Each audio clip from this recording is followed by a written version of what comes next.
Hey guys, I'm Barb and welcome to episode 11 of Creators Campfire.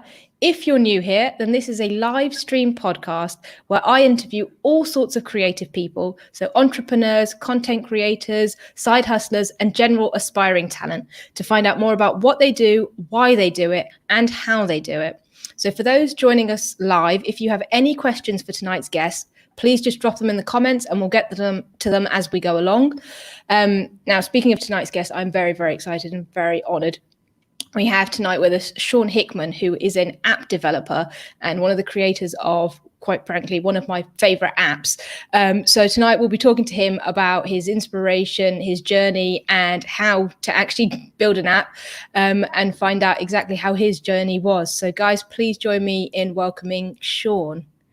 Hey. Hey, Bob. How are you? Excited to be here. Thank you so much. It is genuinely an honor. I'm very happy for you to be here. Yeah, of course. I'm happy to hear that you like the app. I really do. I don't I don't even have to pretend, which is great. Not that I would anyways, but it's just so much nicer when it's a genuine thing. Yeah, I love hearing it too. It's great. Yeah. Yes. And yes. Okay, fine, guys. I'm an organizational nerd, but still, I promise you, this is a great app. So actually, maybe we should just start there before we get into a bit about your background, so people know when we keep referring to your app and I fangirl. Do you just want to give a brief overview of what your app is? Sure. So simply, the app is a way to keep a list of like books you want to read, movies you want to watch, video games to play, all that kind of stuff. I had always kept lists of these things before, usually in like Evernote or Apple Notes or some kind of notes app, because there was really nowhere else to put it. And what this is, it kind of pulls in like the picture of, the cover of the book or the cover of the movie and all that stuff. And it's just a nice, like dedicated way to manage your kind of like media, I guess, and how you want to spend your downtime. So. Yeah, no, it's great because that whole do it in Apple Notes is just all over the place. We'll come back to the app later on because I want to nerd out on some specifics. But back to you specifically then, Shawn. In terms of your background, kind of what is it you do and how is it you got into app development? Yeah, so I went to school for graphic design a while ago. And then eventually got into like software design and stuff like that. And the company I work for right now is actually called Think Company. And I'm principal design systems there. We do like design and research and stuff like that for clients. So I'm a designer by trade. And then over the past few years, I've learned iOS development and Swift and all that stuff and kind of worked on Sofa over the years and just kind of learn as I went. So definitely I'm like a professional designer, and on the side, I'm a aspiring, app developer. So yes. Yeah. Okay, cool. So is it through that design journey that you decided, and did you specifically decide I want to be an app developer? Is that kind of how it came about? Or did you more have an idea for an app and then go, oh, hang on, this would be a good idea? Yeah, so Sofa actually has like a longer history. So the first version actually came out in 2015, and I worked on that with two friends who were both developers. One was a web developer, one was an iOS developer, and the three of us worked on it. And it was just a movie app at that point. Similar concept where you could like save things that you wanted to watch later and stuff, but it was just movies. And then, life gets in the way. People aren't able to work on stuff. And I still had a bunch of ideas for what I wanted Sofa to be and what I thought it could be.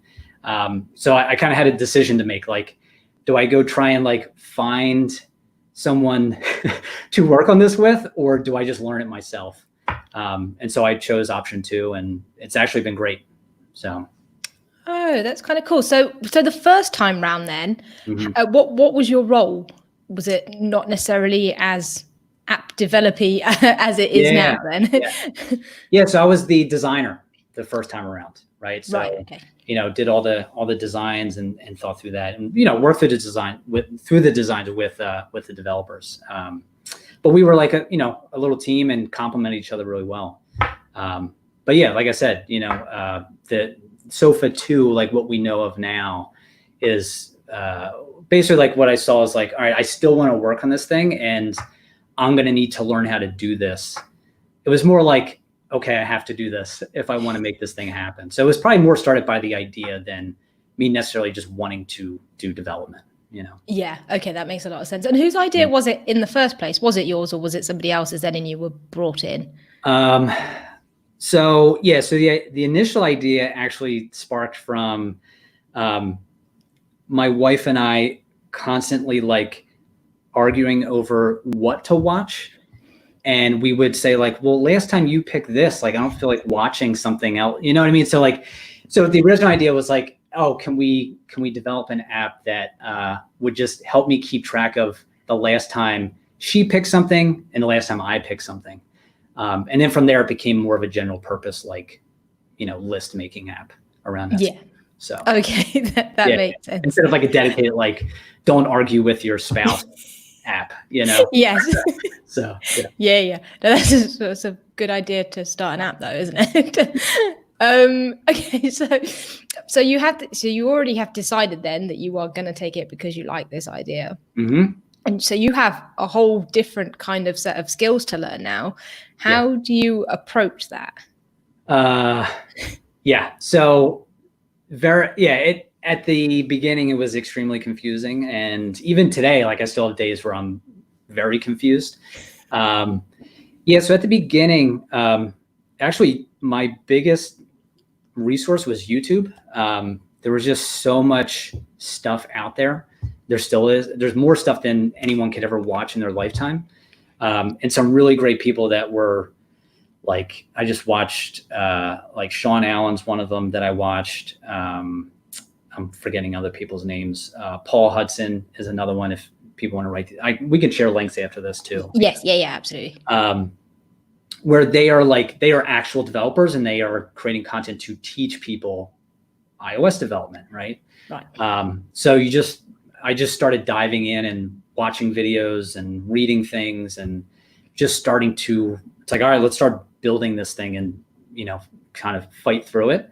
Yeah. So it was a very confusing part, time at the beginning, but you know, as you kind of work through it every day, you eventually start, oh, okay, I understand this a little bit. And then you understand a little bit more and a little bit more. So, and that was back in 2017. I think. Okay. Yeah. Okay. So I know a lot more now than I did then, right? And hopefully in 3 years, it's the same story. I'll know more and more. Yeah. Did you find then that it was a bit easier for you because you weren't necessarily starting completely from scratch because you already had an app? You just had to kind of learn how to take to the next level, or would you say you had to do the exact same stuff because for you it was completely new? From the like design side, like designing the experience and like, okay, what is like the functionality of this thing? How should it be used? All that kind of stuff. That wasn't necessarily difficult because that's like what I do for a living. And, you know, have a lot of training in that and everything. Even though the first app still existed, the one that is out today is a completely separate app. Because the first one was written by like an actual developer. And when I looked at the code, I was just like, I'm so confused. I don't know what to do. Right. And it was actually easier to start over than to like inherit that and try and work with it. So, yeah. So for a beginner, it was easier. So, yes. Yeah. So really you took the idea and actually you were almost at ground zero anyways. Correct. Right. Yeah. Okay. That makes a lot of sense. And how long did it actually take you to kind of learn the coding? And would you say it was easier having that design background, or is that just totally different? Yeah. So this is like there's like the clickbaity headline here, and then there's like the real headline. The clickbaity headline, which I actually wrote a blog post on this, was that from the first line of code I wrote for Sofa to when it shipped was 6 months. And you may hear that and go, wow, that's not a long time at all. And it's not, right? But as part of my design work, there's, even though I'm not a developer as part of that job, there's technical parts of that work that I have learned over time, right? So one of the big parts of design is creating prototypes. And there's various prototyping tools. And some of them are a little more technical, where you actually have to write code. And it's not like code that you would ship for, to customers, but it's just like to try and get something to work. So I did a good bit of that. So I was able to kind of learn the foundations of programming, right? Like, there's going to be some words like, what is a variable? What is a function? All that kind of stuff. So I was able to learn like, oh, okay, I understand what these things are. So I wasn't starting from like 0. Yeah. But, fairly close to 0. So, but there's a lot of like, there's years of learning other things that apply, right? Yes. Because you're, this, like you're influenced by so many things you're not even aware of that teach you stuff as you go. Yes. Yeah. You're always picking up skills.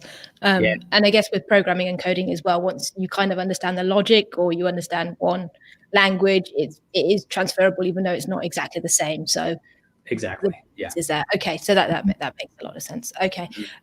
And so obviously this is an iOS app. Mm-hmm. Did you ever consider it going to other platforms, or were you always, this is iOS because, I'm going to do the Swift thing and I'm not naturally a developer, so this is my comfort zone? Yeah. So like long-term, other platforms would be great. When I first started, I just personally love iOS. Like I love it. And I use it all day, between my phone, my iPad, and then Mac OS with my Mac. And I just love, like, I love software too, and specifically iOS software. So there wasn't really any question at the beginning of like, oh, should this be like a web app, or should this be Android, or should this be iOS? It was just like, no, it's iOS 100%, because learning something new is hard enough. And you have to really love it. So like, I wanted to really love the thing. And really like the initial version, like it was for me, like I was building the tool that I wanted. Yes. And it's like, all right, even if no one uses this, I will still use this and I'll be able to work on it and enjoy it and love it. And that's what matters at the beginning. And then, if, as things get traction and it grows and stuff like that, other decisions can be made. That's fine. It's not like you're locked into that forever. Yeah. Yes.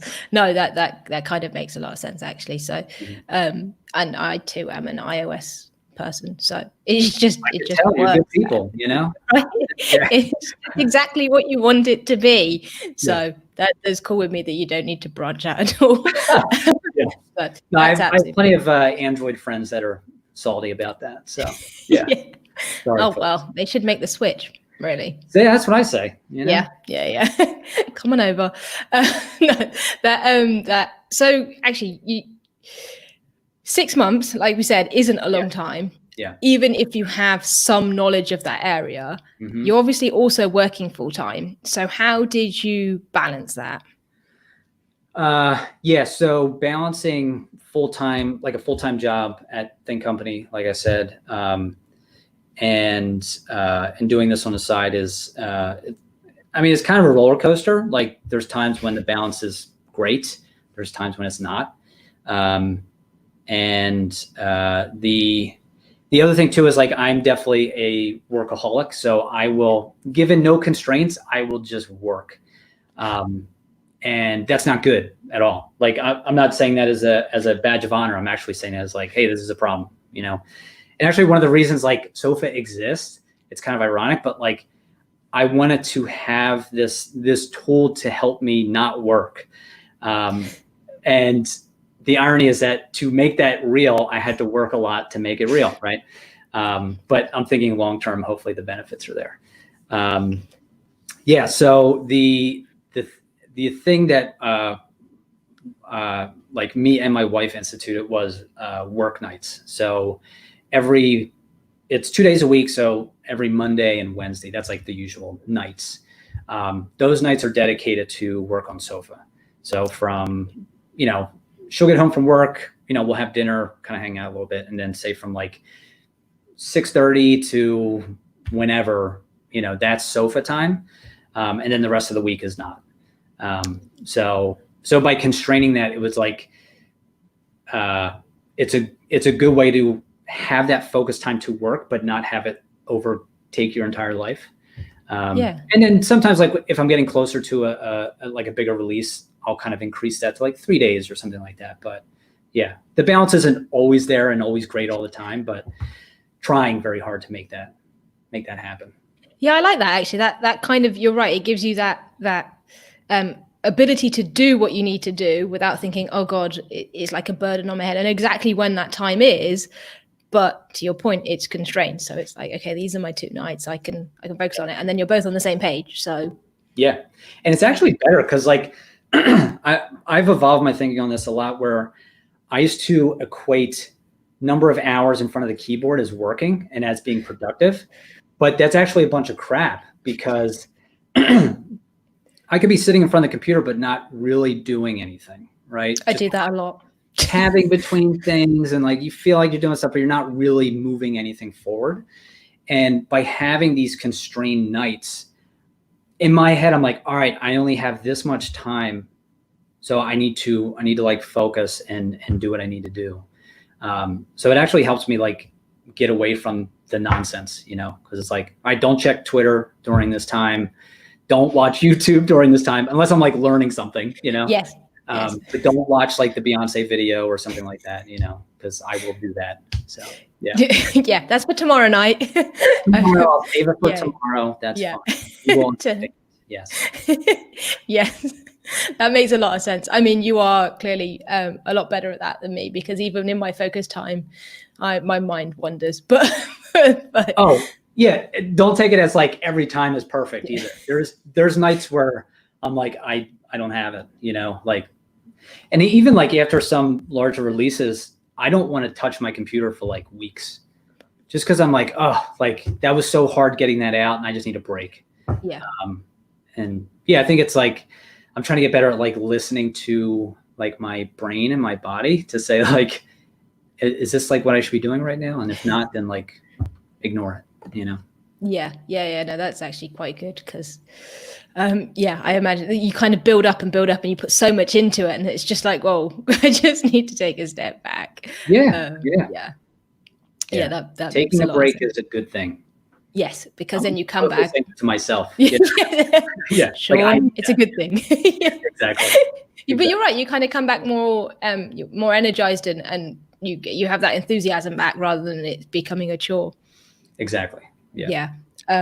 Okay. No, that's cool. I'm getting sidetracked when we're talking about productivity. That's cool. That is my like favorite topic after tech. I'm just going to get your tips on productivity.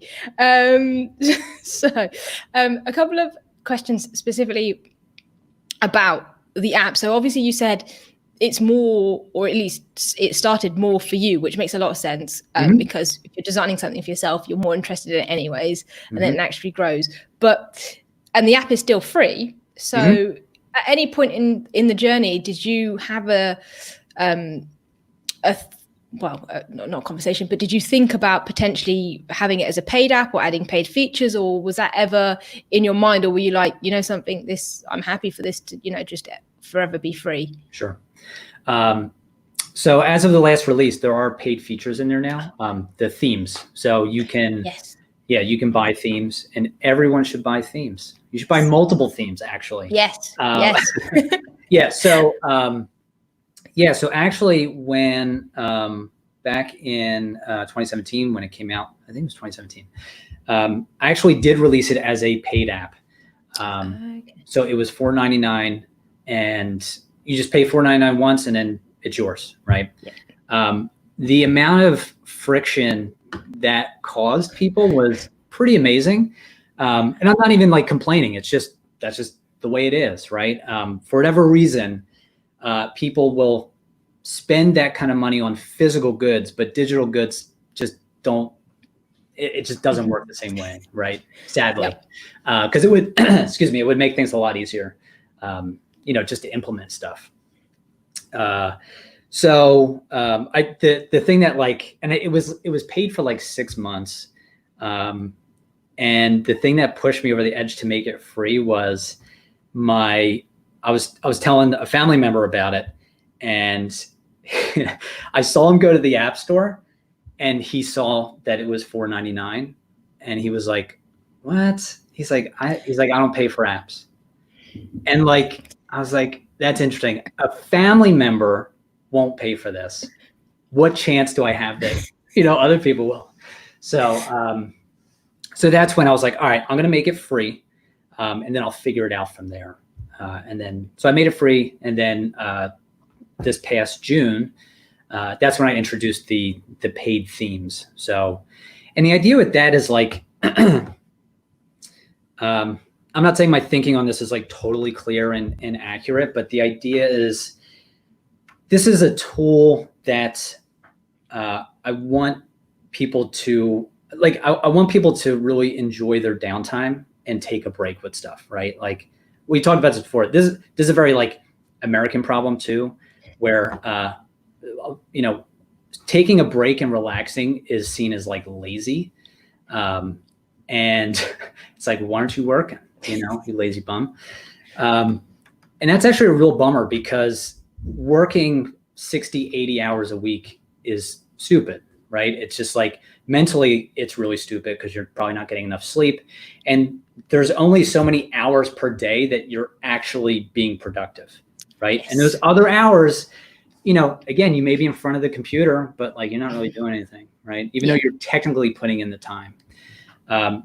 So being aware of that is really important. But also the people who probably need that the most are probably more lower income people as well, who can't afford to pay for a tool that would help them do this kind of stuff, right? And I'm not saying that Sofa helps you do this really well today. This is more of like an aspirational thing.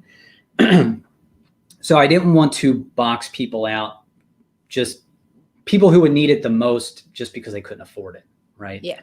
So the idea here is that with the paid themes is, hey, this is a really fun feature where you can customize the look based on a certain theme and you pay $1 for that, right?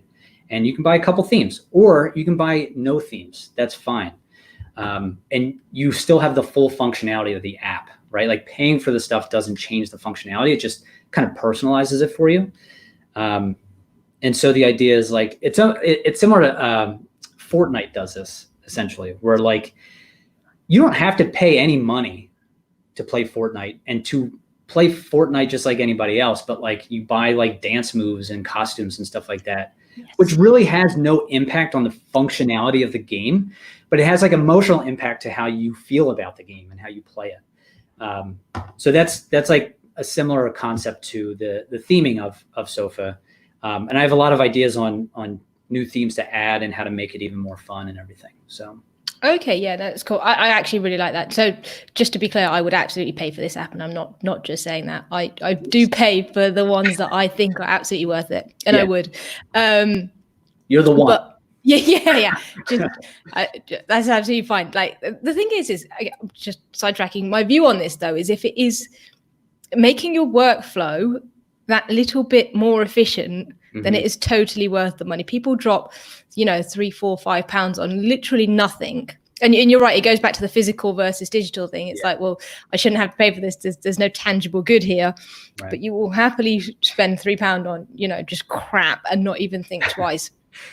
But to get an app that genuinely improves something in your workflow or just adds that little bit less friction. Yes, you can write the lists in your notes app, but this just makes life easy, right? You go in, you type it in, it's already in the database, you tick it, it looks nice, and they're all separated. You don't have to do any work. So yeah, okay, that's just my 2 cents. Absolutely would pay for it. I agree. Yes, right? It makes sense. Saying that, I do like the fact that it is free for full functionality for those that aren't sure to test it. And that's why I kind of like trial periods as well. Sure. A few weeks trial period, see if you like it, and then maybe pay for it. But anyway, but the way you've done it with the themes is actually also good, because what you don't lose is the functionality if you're coming in and you can't pay for it. But what you can do is you can then customize it, and there are features that you can get if you want to, which is also a very nice way of doing it, just to get people in. But guys, just pay for it. Yeah, I know. Right. Yeah, writing all those custom themes was a lot of work. And if people just paid for apps, then wouldn't have to spend that time doing it. But in the end, it's actually, I think it's kind of fun, to be honest. The themes are, I love the themes personally. Again, this is like where like, hey, even if no one uses this, like I love it. So, it's all good. So. Yes. Yeah. No, I'm going to have to go and experiment. I've got it on dark theme and I've left it because I'm going for a dark theme phase, but I will definitely. Great. Yeah. Yes. Yeah. No, I'm going to have to go and revisit that. So I've got two avenues. I'm thinking which one to go down first. If someone was, I'm going to take a slightly different route. If someone was coming in and like me, and I'm not saying I'm going to do this because I'm not, but if they had, I have app ideas all the time and I'm like, yeah, this would be a great app, but I'm fully aware of the amount of work it entails.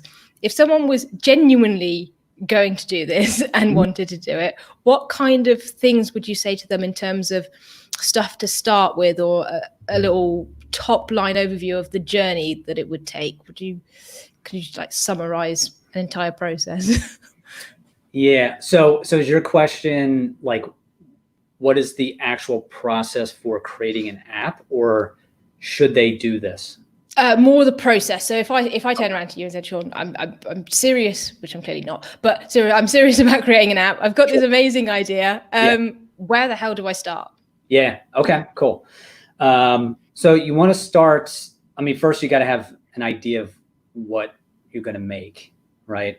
And also don't fall in love with that idea. As hopefully you've heard from the story I've told, the idea at the very beginning of this was very different from what exists today. And there's nothing wrong with that, because ideas in your head are very fuzzy.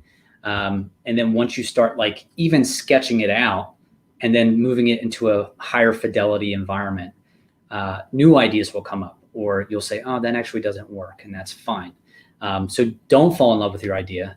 But you need to have at least something to start with, right? So if you're like, oh, I want to make a to-do app, right? Because there's just no to-do app that does exactly what I want the way I want it. It's like, cool, that's fine, go for it. And use that as your starting point, and then be ready to change stuff, because it will 100% happen. So I'll give like a super high level. Yes, fully aware it's not going to be detailed. Yeah. Because this is actually what I do for a living too, like as part of like the Think Company work, like we teach clients how to do this stuff. Okay. So you have your idea. That's great. Awesome. There's kind of two avenues you can take from there. One is you can go kind of like test that idea out with people, or do some initial research, and go have conversations. Or you can just go like start making stuff and then do the research like before you launch it officially, right? Or you can do both, right? There's nothing wrong with that. Research should just be kind of like baked into it. This is not like, I'm not like doing a sales pitch for work. Like this is like the process I did follow for Sofa. Again, I'm a designer, so I start with like whiteboard sketches, or I have like a notebook that I keep with me all the time. So like field notes is awesome. Always have field notes there. And just start kind of sketching out. It's just like boxes, right? Just boxes or scribbles or whatever, just little notes for what it is. And then initially I did like bring it into like a design tool to like what we would call a wireframe, which is essentially like a blueprint for what the final design will be. And then from there you can make mock-ups, which are like higher fidelity things, where it's like, oh, we're going to add color to this. We're going to add like all the images, so it starts to feel more real. And then like get it on my device, even in like a picture form. So like I'll like design something in like one of the design tools, and then export it as just a picture and put it on my phone, just so I can like see it. Like, oh, is the sizing right? How does this feel once it's like in my hand? Yes. Because it's a very different experience when you have this big monitor you're designing on, and then you see it on a very tiny screen, right? Yeah. So there's that piece, and then it's just like starting to build it, which is like the coding part.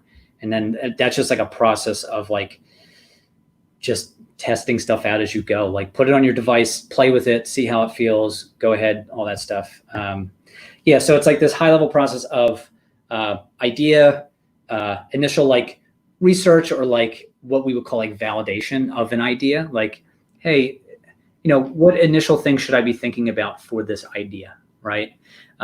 So like for a to-do app, because that's actually a great concept. And Sofa is like almost a to-do app in a way for your media. It's actually a great thing because there's so many ways to do that, and none of them are like wrong. It's just different flavors of it. So you can help to start figuring out, okay, what features like do I actually need, and what things are, that'd be nice if I have time, I'll do that, or that can be later, that kind of thing.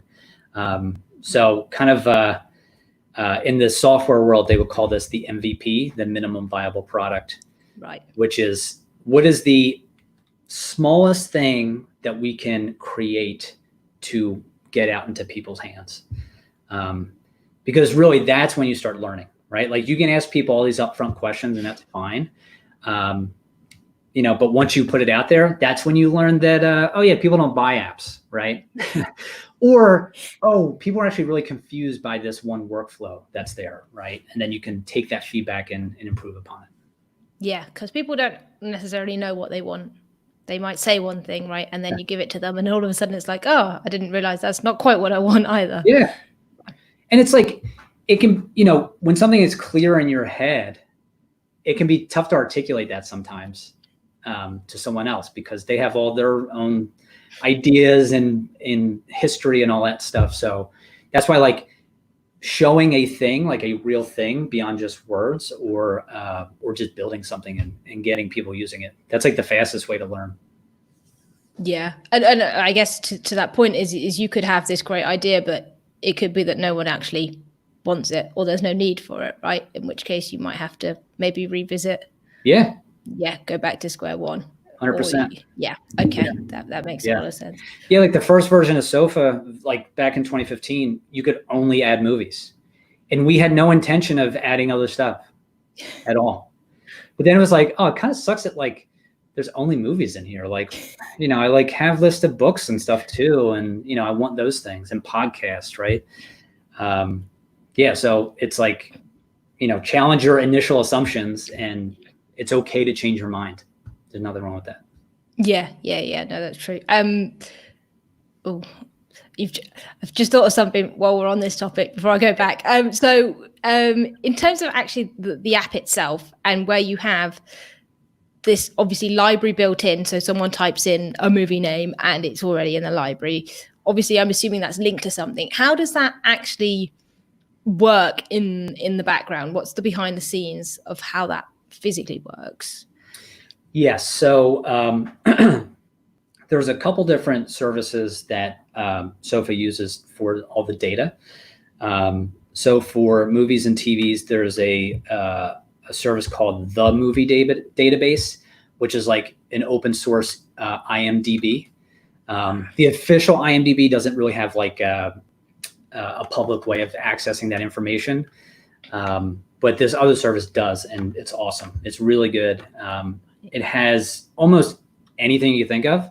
And if it doesn't have it, you can add to it. Like you can contribute. So people have emailed me sometimes saying like, hey, I couldn't find this one movie or whatever. And I'm like, okay. So I just like go in and add it myself and then it shows up for them, which is super nice.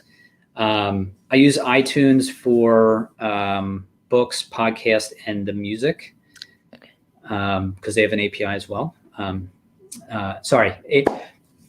gonna try and not say like all these really technical words. An API is just like a way to get access to data that's out there. So I use that API to get access to the iTunes data. And then for video games, I use a service called IGDB. I know. Okay. The IMDb thing. And it's similar. It's like IMDb, but for video games. So similar thing where you can contribute a game, all that kind of stuff. So, and this is like the beauty of the internet where these services exist and like you can use them and power, whatever you want to power. It's pretty awesome. So, and then when, if you want to add a custom item where there isn't an image, that's when I use Unsplash, which is a photo. I don't even know how to describe them. They're like a photo service. They have amazing photos. I'm sorry. Yeah. So I was just gonna say stock photo database thing was my description. Yeah, but like stock photos that actually look nice. Yes. Yeah, not like corporate-y kind of stuff. Yeah, so yeah, super nice. So yeah, that's all the stuff that powers Sofa, which is pretty awesome. And like all that stuff's available to anyone. You know, it's not like I don't have some secret knowledge about it. Like anyone can go out and use those services and, you know, and build whatever they want. Yeah, because I guess in you know, my one app idea, one of the things that was I was thinking was, well, what about the upkeep? Because if you have something that is constantly changing, right, like new films coming out or new TV programs, how on earth do you keep up with that in terms of the development? But someone else is already doing it, so that makes life a lot easier. If I had to like manage that myself, I'd probably be dead. I don't know. Yeah. So that would be absolutely impossible for one person to do. So. Yes.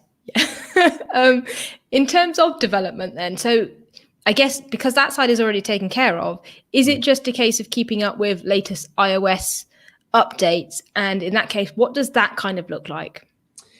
Yes. Yeah, I'm actually going through that right now. So every year, there's new iPhones every year, new iPads, new Macs. And for those of you not aware, every year Apple has what's called WWDC, which is their annual developer conference. And that's where they release and announce all the new things. Like iOS 14 is coming out sometime in the fall, right? And it has a bunch of new features. And there's new features not only just for customers, but for like developers too, that they can implement in their apps. And excuse me, this year was kind of a big year. I mean, last year was as well, but this year is a big year that's actually impacting me because I'm having to do some like heavy like rework of stuff that has existed for a while.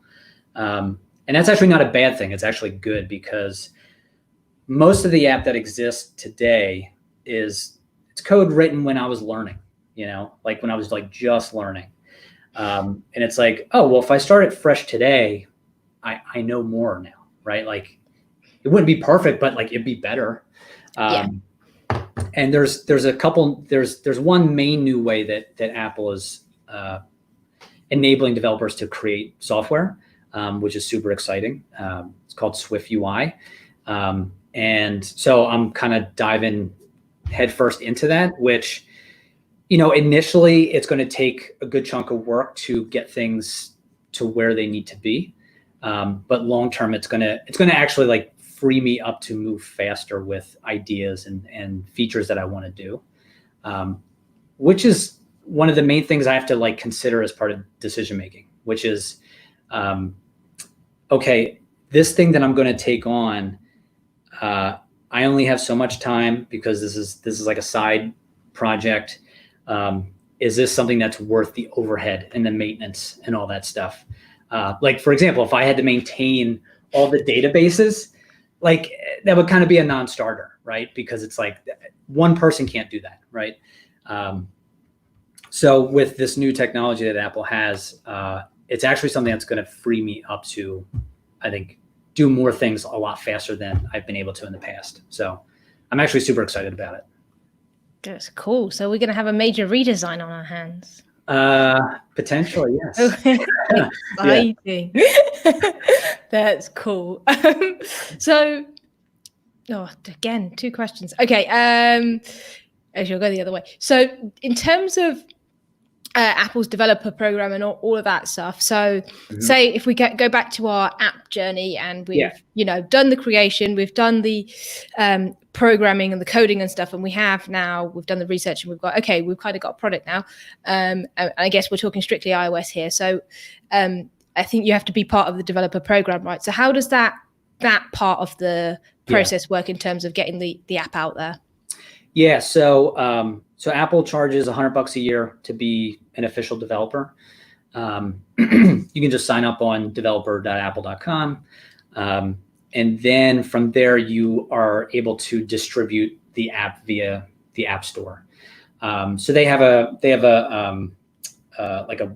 web service called App Store Connect, and that's where you can manage your app So whenever you want to create a new app, you would go in there and like say like, oh, I'm making a new app. Or if you want to release a new version, you would do that all in there.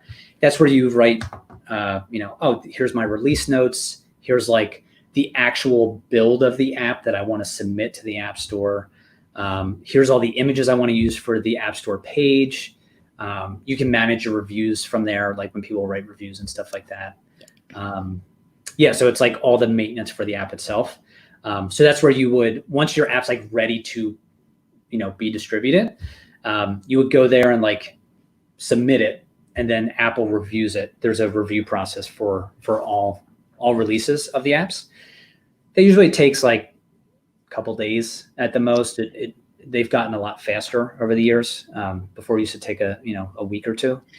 And then once Apple approves it, it's live, and it can take some time to like actually like propagate out to everyone across the world, because that's kind of the amazing thing about all this stuff. You have access to, like anyone in the world can use it, which is amazing, or most of the countries, I should say.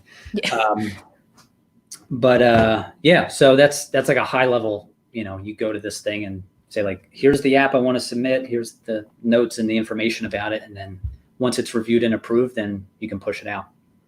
Okay, that's cool. So if and I guess that's where you manage the whole thing. So if there are issues or bugs that people report back or anything, you can kind of manage it through there, and then I guess you'd have to just go away, do your thing, and then resubmit kind of thing.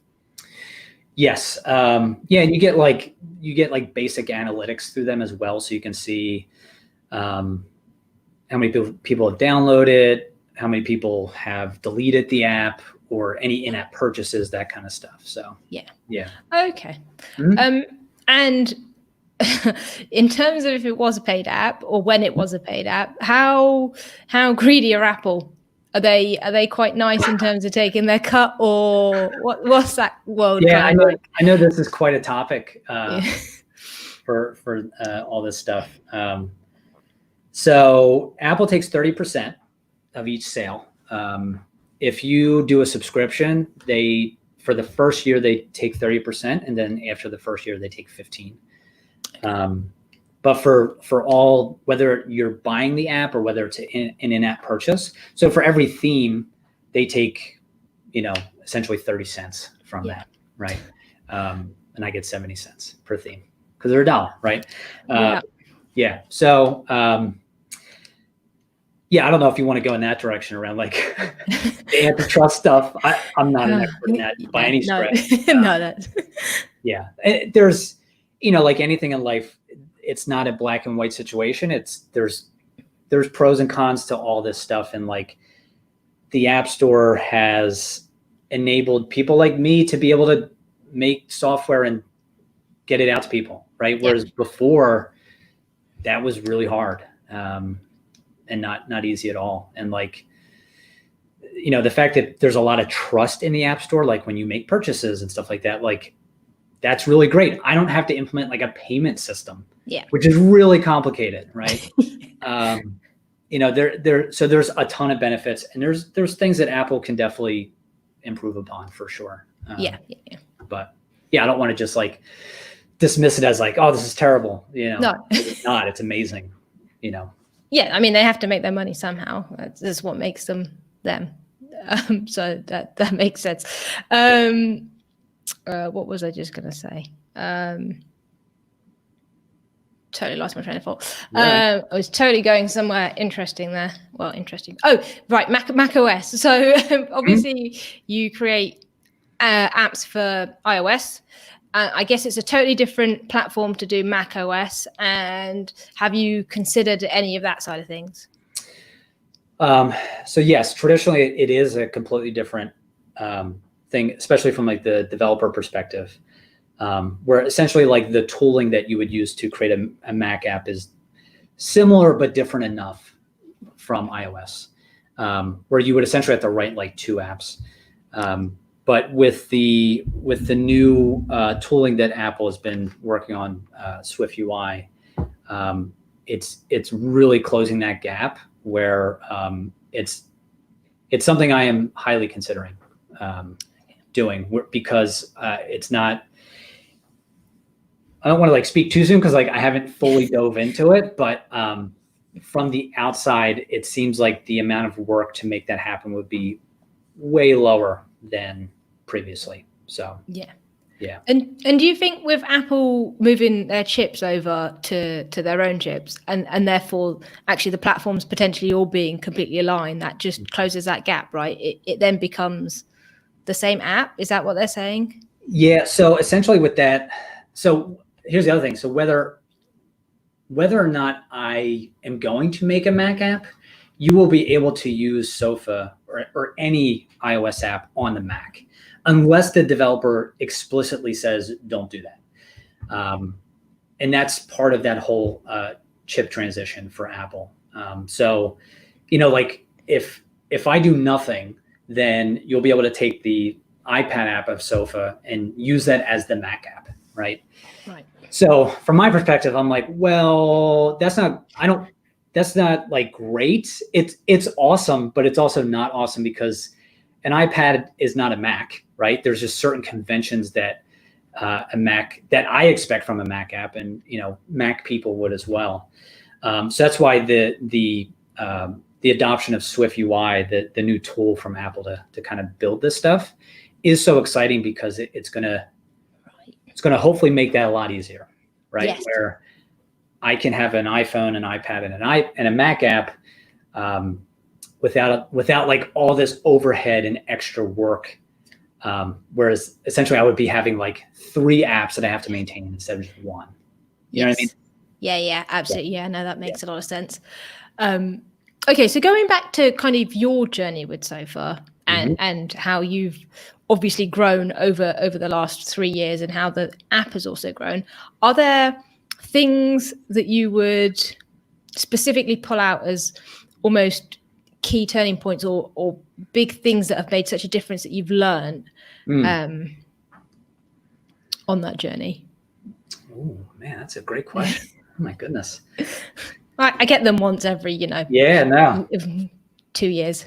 That's what people say. People say that's a great question when they don't know initially how to answer the question. So I figured you were buying time, but I was letting you. Yeah. So I think when it comes to like product, there's like a couple. There's like personal stuff, and then there's like work stuff.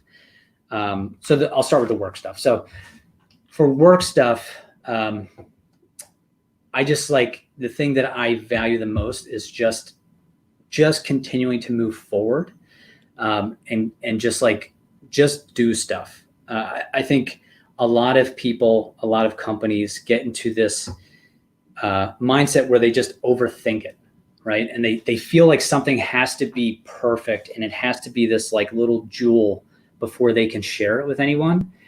And when you think about it, when you're first starting, that's actually the best time to just like put stuff out there because no one's looking anyway, right? Like when I first put Sofa out there, it's like no one's using it anyway, right? Like it's okay that it doesn't do these 50 things, right?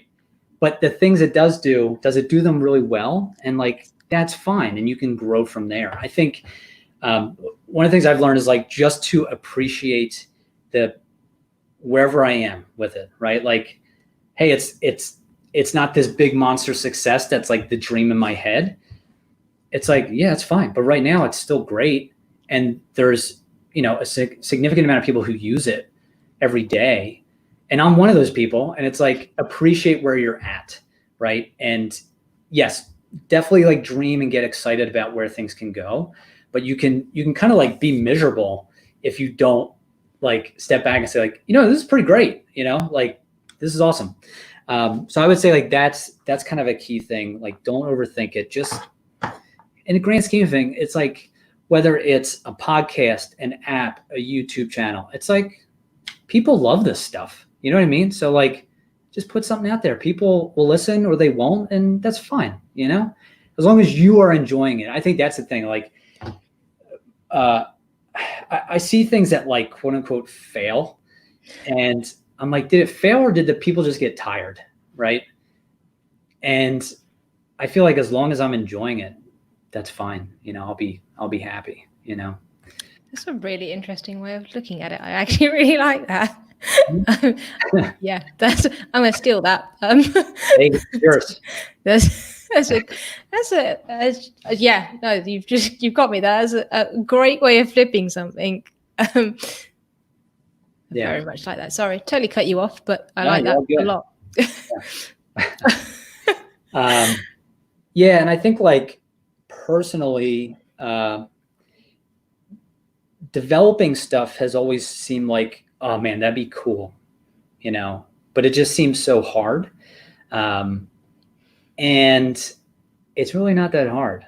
Like when you like, it's hard because no one really explains it. So like when you look at stuff online, the thing that person explained is this tiny little sliver, and they didn't mention all of this that's on the front end that you needed to know before that, right? So the hard part of learning is connecting the dots between all these things, right? But actually doing it is really not that difficult once you get moving, right? And you start to see your progress, and you're like, oh man, this is like really exciting. Like the first time you run code that you've written on your phone, it's just like, you're just like, oh my God, this is amazing. And like, even if it doesn't do anything, you're just like, this is amazing, you know? So it's like a very energizing thing.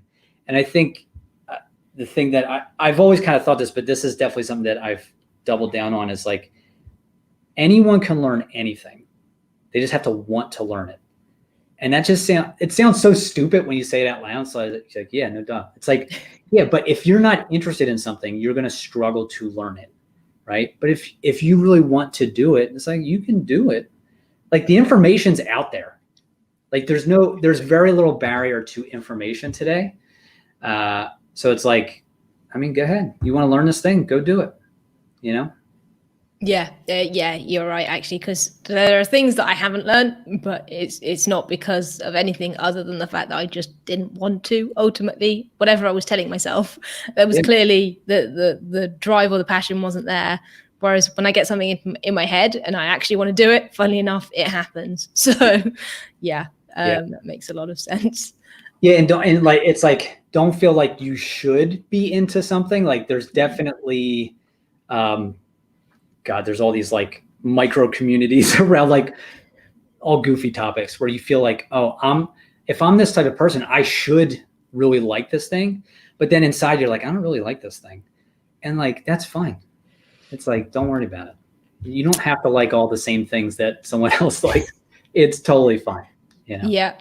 No, definitely been there. I think I kidded myself about coding, to be honest, for a long time. I was like, yeah, I'm going to learn this, and this. Funnily enough, it never happened because it's just not me. Yeah, there's nothing wrong with that. Yeah. No. Yeah.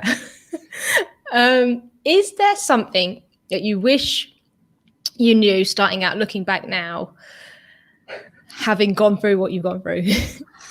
Oh my God. I wish I knew everything about development that I do now. I wish I knew that back then. No. Well, yeah, I guess. Yeah. Oh man. Geez, man, you're stumping me with these questions. Okay. Or maybe another way of doing it is there some piece of advice you'd give to someone starting now, if that's a better approach? Yeah. I don't want to. I want to answer your question. I don't want to. Okay. Fail on it. Oh, that's good, because I want to hear the answer. Yeah. I would say that this is kind of related to the first thing I just said, which is like the confidence in being able to do something. Things were just so intimidating at the beginning, and like just having the confidence that, okay, you can figure it out, right? Instead of like stressing, like, oh my God, I have to do this, and like it's impossible, I can't do it, right? All of these things are possible, and knowing that you'll get there eventually. I wish I would have like really digested that at the beginning, because I would have avoided like unnecessary stress. Like you just put stress on yourself because you're like, oh, like I'm like too stupid, or like, you know, I'm not going to figure this out because, you know, I'm a moron, all that kind of stuff.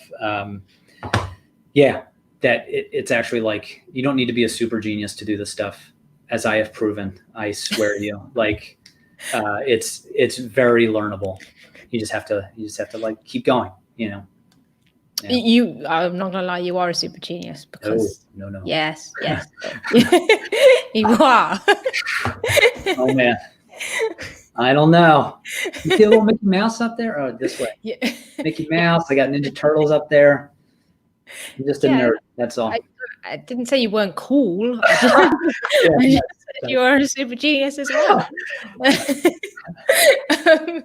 Okay, cool. I mean, I want to carry on, but I don't want to bore people. So I'm going to stop and I'm going to go to rapid fire. But before that, for anyone who's listening or tuning in, just want to tell you where you can find Shawn and the app. So in terms of the app, it's just called Sofa. It's an iOS app. If you go over to the App Store, you can go and download it. It is free, so you can go and get it. Go and play around with it, see if you like it. And if you do like it, leave a review or just let either one of us know what you think. And if you do like it, come and geek out with us because that would be cool.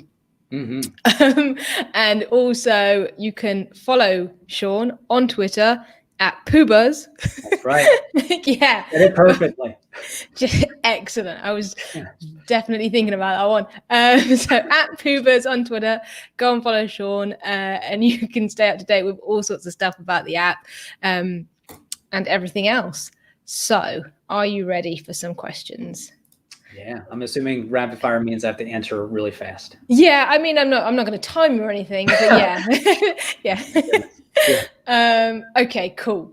What's the first word that comes into your head right now? Microphone. Favorite pizza topping? Pepperoni. If you could have one superpower, what would it be? Invisible. Nice. What TV show are you binge watching at the moment? New Girl. Oh, nice. First time or second time? Or it's like third? our 10th time. Okay, yeah. Yeah. We rewatch the same shows over and over again. We love it. So yeah. It's a good show. So that's totally cool. One person, dead or alive, you'd like to have dinner with? Walt Disney. Oh, nice. Top thing on your bucket list? Oh my God.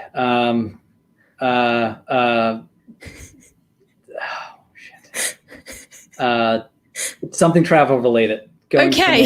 Yeah, I'm sorry. I have like all these places I want to travel to, and we can't travel right now. No. Yeah, more time in Europe. That's what I want. Yeah. Cool. Yes. Europe is very fun. Pancakes or waffles? Pancakes. Netflix or YouTube? Oh, so I spend more time on YouTube for sure. Like an obscene amount of time on YouTube. Yeah, I think I'm probably the same, to be honest. More time than I'd like to admit. Nerdy time. What's in your tech bag? I always have a little bag of like cables and dongles and chargers and stuff like that. I just feel like any good nerd needs to have that stuff because friends and family are always like coming to you for things. Yes, like it's an expectation. Yeah, I'm like, and you're like, yeah, I got it. It's fine. Yeah. I also always have a snack, whether that's like a little, fig bar or, almonds or something like that, or candy, Yeah. Always have snacks and a water bottle. So, nice. Yes. Yeah. Okay. What's your favorite piece of tech or something you can't live without? I mean, my iPhone for sure. But like, mentally it's the iPhone because you really need it. But like, I love the iPad so much. I love my iPad. I use it all the time. So good. Yes. Yeah. I actually think I don't. You're right. I'm like, you need your phone because it's a phone, but actually it's the most used one, but it's like the least useful kind of. It's like, I much prefer my Mac. That was just rambling, really. But I prefer my Mac and my iPad. So I'm with you on that one. One piece of tech that has enhanced your workflow or productivity? When you say tech, do you mean software as well? I keep thinking hardware. I keep thinking hardware, but software is absolutely cool. Do love software. We can keep it hardware if you want. That's fine. Whichever one. One of each. So this is not rapid. Yeah. So this isn't. This is tech, I guess. I recently got a standing desk. Cool. And because like working from home now, before I had like a desk and like a crappy chair. Yeah. And, you know, after a couple months of that, my back was like, please stop doing this. And like a couple weeks ago, got a standing desk and it's awesome. Got a uplift. Nice. Yeah, I'm currently toying with the idea because I've got a crappy temporary IKEA piece of wood. It's not even wood, is it? It's cardboard. And I'm going, I don't know whether to go to the tech YouTuber kitchen top route, or I've seen like the autonomous standing desk as well. And I'm like, okay. I enjoy it. I didn't think I would enjoy standing as much as I do, but like I'm standing right now. So I find like when I talk, like when I'm on the phone or something like that, I prefer to stand because like I walk around the house. Yes. So like when I'm in meetings and stuff, I actually like to stand for that. So that's why I'm more bouncy in this video, because I'm standing. Yeah. Okay, that makes a lot of sense. And my final question is what's your laptop of choice? What we got specced out? Yeah, so I have a 2018 MacBook Air. That's like that was it was a price conscious decision. Interesting. Yeah. So it is fine for development. Yes. Not great, but it gets the job done. But yeah, I mean, I definitely want the 16-inch fully maxed out thing. But, you know, it's pricey. So sure is. Yeah. I definitely wasn't expecting you to say Air. You've thrown me. Yeah. Nice. So it clearly, there you go. You don't need the latest and greatest. Yeah, you'd be surprised what you can get done on a quote unquote slow computer. Yeah. No, I mean, I'm still rocking my 2012 MacBook Air. But I did just upgrade to the 2020, and it's right there and it's not unboxed yet. So oh my God, how are you not? Well, it's your fault really, because it came today and I was like, no, I need to prep. And it's clearly not your fault because I didn't do all the other stuff. And then so you should have just canceled. I would understand. I'm sorry, I have to unbox it. No, I also got sidetracked because I got the MX Master 3 at the weekend. Nice. And I actually spent like an hour customizing it. So my own fault, really. It's not yours at all. Awesome. I'm going to stop being a geek. Right. Firstly, thank you so much for joining me. This has been a lot of fun. Yeah. No, thank you. Had fun. No, don't worry. I had a great time. It was super fun catching up and chatting about this stuff. And I wish you nothing but luck with the show going forward. I think it's great. Thank you so much. That means a lot. Thank you. Guys who were live at any point or are, thank you very much for joining us. I hope you got something out of this. In terms of the podcast, that'll go up tomorrow night as usual. So look out for that. And whichever platform you're on, the replay will stay there. So if you only caught a little bit of it, it is there. Otherwise, that's it for this week. So once again, Shawn, thank you so much. I'll be back same time, same place next week with a different guest. Otherwise, thank you guys and have a lovely week. Bye. Bye.